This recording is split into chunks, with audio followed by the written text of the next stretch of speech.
From the Bob Mills Weather Center, the Oklahoma weather expert, Travis Meyer.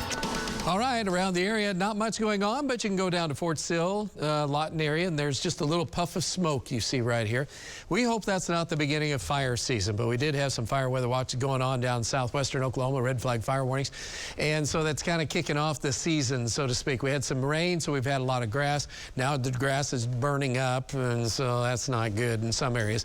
So we'll have to watch, see what happens. Right now, the breeze is blowing, so at least there is some air moving through, and we all know how hot it is because it is doggone hot. 101 with the dog days of summer, 109 with the heat index. South-southwest winds averaging about 13. 39% humidity. The dew point is what I like to watch more. Some people like relative humidity.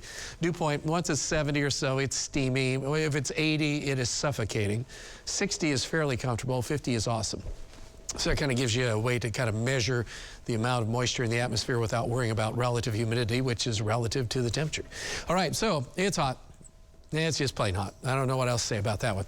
And that's going to be the case across the entire state as we look at now 6 o'clock, 6:16, 6:17 time period. The south breeze today has just been a hot, dry wind blowing through, and then that breeze will continue overnight. We're only going to be 83 for a low tonight in Tulsa. In outlying areas, some of you guys might not even drop to 80 either. So it's going to be a close call there. And then that, of course, sets us up. You don't have far to go to get back up to the century mark, and that's where we'll find ourselves tomorrow afternoon. Any showers and storms stay to our north because that's where the active pattern is located. Tries to come close to our area. So if you're in the far northern parts of our area on Thursday morning, could get a few clouds out of this, maybe a sprinkle, but there isn't a whole lot else because then that starts to bounce back out and withers away. And so we're back again Thursday afternoon into ridiculous temperatures. And hey, we get to do that again on Friday. So this is a rough run. This is a dangerous run. And of course, consistently hot weather really drags a lot of folks down health-wise as well as mentally. So make sure you can stay as cool as you can because this is just a bad week. That's all we have to say about that. Now, there is some good news by Saturday.